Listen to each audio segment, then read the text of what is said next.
Yang betul wala taziru waziratun wizra ukhra. Jadi orang nanggung dosanya sendiri-sendiri. Nggak ada dosa istri ditanggung suami. Enak amat. Istrinya nggak benar. Yang menjadi ditanggung sang suami adalah di saat suami tidak pernah mendidik, tidak pernah membimbing, lalu istri menjadi tidak benar gara-gara suami tidak mendidik. Kenapa? Kullukum ra'in wa kullukum mas'ulan ra'yati. Seorang suami tanggung jawab untuk menghantarkan istrinya pada kemuliaan. Tapi nggak didik. Dosa anak pun dibawa oleh seorang ayah. Tidak pernah dihantarkan ke tempat yang baik.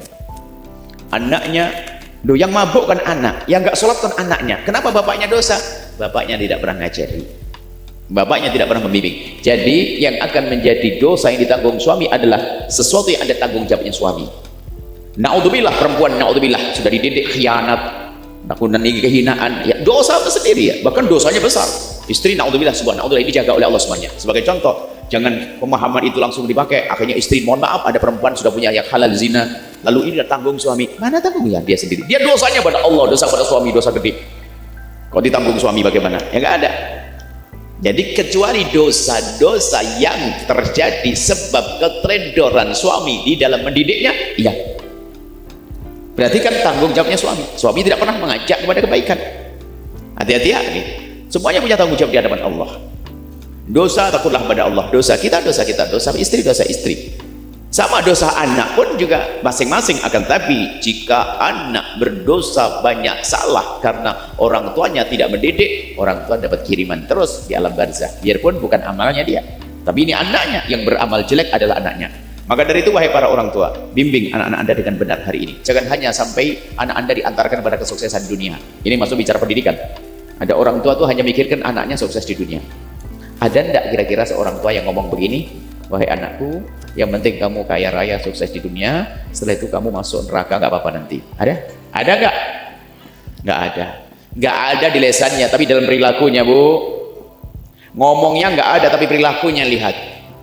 Kalau sudah sekolah mencari dunia akan dibiayai besar-besaran, tapi giliran ngaji di kampung sama kiai dimintai sumbangan 10.000 katanya kemahalan. Itulah seolah-olah ngomong sudahlah nggak penting akhirat, yang penting kamu kaya raya, setelah itu masuk neraka nggak apa-apa mati. Loh, mestinya ngaji dengan para kiai itu adalah untuk keselamatan di akhirat, lebih gede dong mestinya.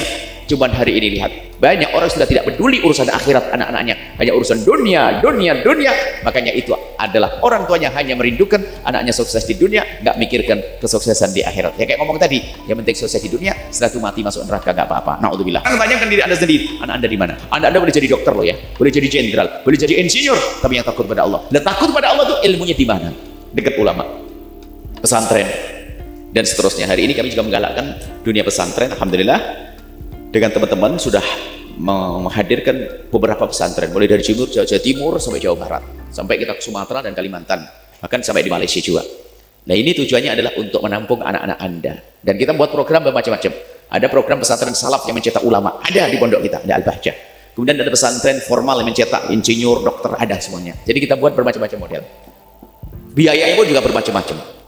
Nah, jadi kita ingin memperbanyak program ini, tujuannya apa? Ingin menghantarkan anak-anak hamba Allah ini untuk menjadi anak yang selamat di akhirat, sekaligus ada ilmu dunianya. Baik, nah kalau orang tua nggak menghantarkan anaknya kenal Allah, kayak pertanyaan tadi, kalau anaknya berdosa, yang nanggung ayahnya, bukan nanggung, ayahnya juga berdosa. Istri tidak dididik, bukan ditanggung suami. Istrinya dosa, suaminya juga ikut dosa, bukan istilah nanggung. Kalau nanggung enak banget, nggak ada nanggung-nanggung itu. Yang ada istri dosa, suami juga ikut dosa, karena suami tidak pernah mendidik. Semoga ini ahli surga semuanya. Istri yang tulus setia, suami yang tulus setia, indah, jauh dari keharaman, diberi kebahagiaan di rumah tangga. Dosa anak sama istri, dosa anak ditanggung bapak, dosa istri ditanggung semua suami. Dari mana itu? Wala taziru waziratun wizra ukhra. Dosa masing-masing. Kecuali suami ikut andil dalam dosanya istri sama dosanya anak. Suami seorang bapak membelikan alat-alat yang menjadikan anak maksiat, alat elektronik, nggak dibimbing, nggak dididik, lalu anak maksiat dengan itu, dapat bagian tuh bapaknya yang lagi umroh tuh, bapaknya tahajudan, rupanya ikut andil dalam menjerumuskan sang anak, tidak mendidik dengan pendidikan yang baik itu. Tapi kalau sudah anak ayah mendidik maksimal, kemudian ternyata anaknya nggak bisa diatur, nggak dosa. Jadi nggak ada. Jadi kita mendapatkan dosa bukan sekedar anak. Orang lain pun kalau kita ikut andil dalam dosanya, maka kita mendapatkan bagian daripada saham yang kita tanam tadi, saham dosa. Jadi enggak ya, tidak betul itu. Tidak betul dosanya istri ditanggung suami. Wah, enak banget istrinya mau pencilaan nanti lompat sana. Tidak ada itu. Dosa istri tanggung sendiri. Cuma kalau suami membiarkan istri bermaksiat karena dia imamnya, kullukum ra'in wa kullukum mas'ulun an ra'iyati, semua akan ditanya, diminta pertanggungjawaban kepada siapa yang diurusi. Seperti itu kisahnya. Sama seorang guru punya santri banyak, anaknya melanggar dosa dibiarkan, dosa kiainya, makanya di pondok ada peraturan yang melanggar dihukum. Seperti itu. Jadi bukan saja urusan suami istri. Ini biasanya itu istri malas tuh ngomong begitu tuh, dosa saya kan ditanggung suami. Nah aja nih. Nggak ada ya, betul. Pertanyaan bagus sekali daripada orang salah paham nanti. Jadi kalau Anda suami biarkan istri Anda melakukan dosa, Anda tahu, Anda bisa mengingatkan, Anda tidak mengingatkan, Anda dosa. Tapi kalau Anda sudah mengingatkan dan mengingatkan, kalau masih saja begitu dan Anda serius mengingatkan yang berusaha, Anda sudah nggak dosa lagi, termasuk kepada anak. Semoga Allah menjaga keluarga kita, anak kita dari neraka, dari murka Allah, sehingga mereka menjadi ahli surga semuanya.